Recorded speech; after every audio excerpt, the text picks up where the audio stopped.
Alright, so first we're going to go ahead and take off the IBT belt for the Versant. You'll go ahead and pull this drawer out first with a screwdriver. You're going to pick right here, one side here, and the other side here to extend this a little bit more. Next, we're going to pull out our IBT belt cleaner.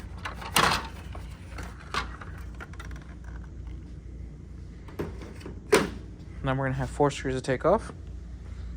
One right here, one right here, one right here, and 2 up there actually. So 3 on this side, 2 on that side. For the Versant presses, 2100, 3100, 4100.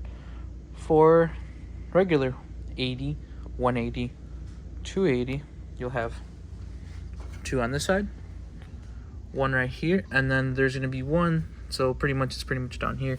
That'll be like right there for the Versants. 80, 180, 280. Once screws are off, then we'll go ahead and pull the IBT belt off. So as soon as we pull, and then in this case we'll go ahead and push this in, so then it gives us room to take the IBT belt off.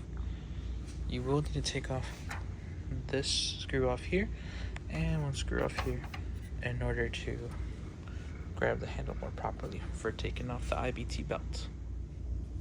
Alright, so now that you removed this and the cover here, now you have leverage on putting your hand right here and your other hand right over here in the back.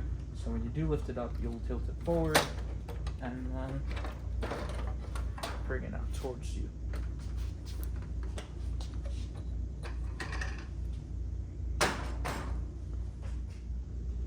Next, we're gonna go ahead and remove the belt. You will have to take off 3 things. So to start out with, you'll have this to take off. There's 1 screw here, 1 screw here. This comes off. Then you have this one right here, which is 1 screw here, 1 screw here. Then this little plate will come off. Then you're gonna take off this one here. 1 screw here, 1 screw here, 1 screw here. Then you take this off. Then we'll go off with the next step. Now that you've removed the 3 items, then we can go ahead and loosen the belt. So with a 5.5, you'll go ahead and loosen the tension here, and you'll see that this will loosen up in order for you to remove the belt. And then we can go ahead and proceed with grabbing 1 side here and 1 side here and lifting it up like so.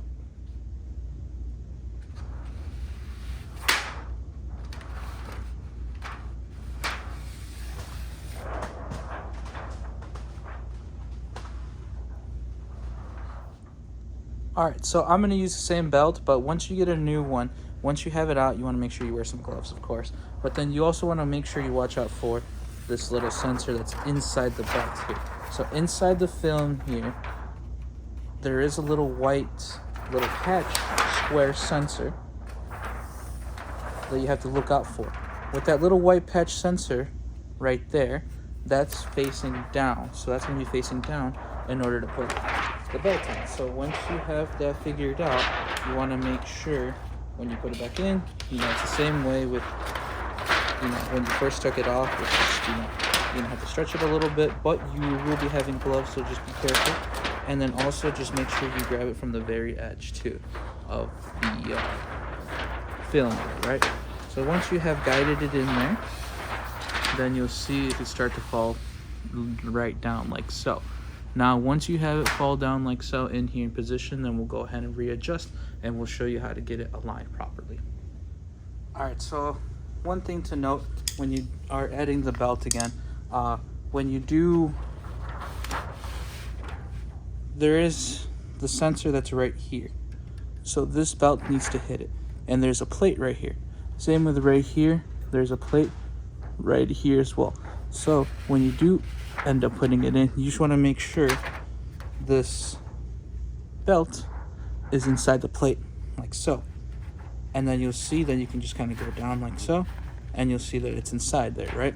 So then when we do pull on this side right here, you'll see that it's going to be hitting the sensor right here with this plate inside here, and this plate inside here. So then I'm using my one finger right here to extend it towards this way, so then when I do want to tighten it up, I can just come here, close it up, and then you'll see it tighten up like so. So then now we have it on there with it tight. Now we need to see if it's aligned correctly.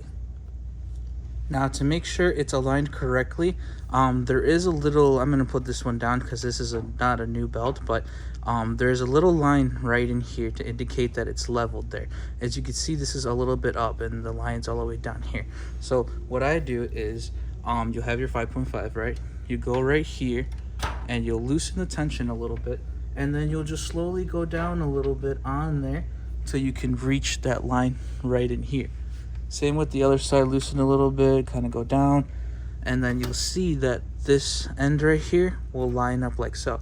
There's another one down here as well. Right down here, there's a line just like this one right here, and that you'll know that it's centered for the IBT belt. And also you just want to make sure you look out for the back sensors. Make sure this plate and that plate doesn't get out of place, and then you'll see it's touching there just fine. And that is how you line it up, and then we'll just go ahead and re-add the top 3 pieces on there, and then we'll put back the IBT belt in reverse order. Alright, now that we got the pieces here, then we'll go ahead and just re-put back our IBT belt unit. So when we do put it back, want to make sure you angle it like so, and then you'll see it'll fall in right in place right here. So then we'll add our 2 covers back right in. Next, we're going to go ahead and lift our drum cover here, and then on each side there's a little tab. I'll demonstrate there. Just want to make sure you push in on that side and the other side so that it pushes in like flush.